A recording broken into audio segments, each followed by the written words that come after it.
Hi everyone. நாங்கள் future focus அகாடமியில் mental health awareness classes நடக்கிறது. அதாவது உமன்ஸ் வெல்பீயிங் கிளாஸஸ், உமன்ஸுக்கான வெல்பீயிங். இதில் physical health plus mental health.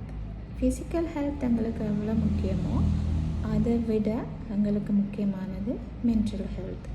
ஆனால் இந்த மென்டல் ஹெல்த்தை பற்றி எங்கள்கிட்ட எந்த அவேர்னஸும் இல்லை. அதாவது நாங்கள் மென்டல் ஹெல்த்தை அவ்வளோ பெருசாக நினைக்கிறதில்ல. ஆனால் ஃபிசிக்கலாக எங்களுக்கு வர டிசீஸஸை பற்றி மட்டும்தான் எங்களோட கவனம் இருக்குது. இப்போ சில பேரை பார்த்தீங்கன்னா சொல்லுவினம், எனக்கு டயபெட்டிஸ் இருக்குது, கொலஸ்ட்ரால் இருக்குது, ப்ரெஷர் இருக்குது, அந்த மாதிரி சொல்லுவினம். அதெல்லாம் சொல்லுவினம், ஷேர் பண்ணிவிடும், எனக்கு இந்த மாதிரி வருத்தம் இருக்குது.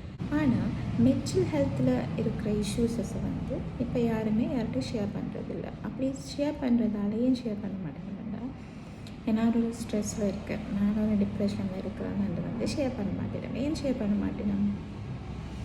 ஸோ அவங்களும் ஏன்னா ஃபிசிக்கல் ஹெல்த்தை பற்றி ஷேர் பண்ணுறவங்க மென்டல் ஹெல்த் ஏன் ஷேர் பண்ண மாட்டாங்கன்னா, தங்களோட ப்ரைவசி என்னோட சொல்ல விருப்பம் இல்லை. ஸோ அதை அப்படி சொன்னால் தங்கள் பைத்தியம் சொல்லிடுவேன்.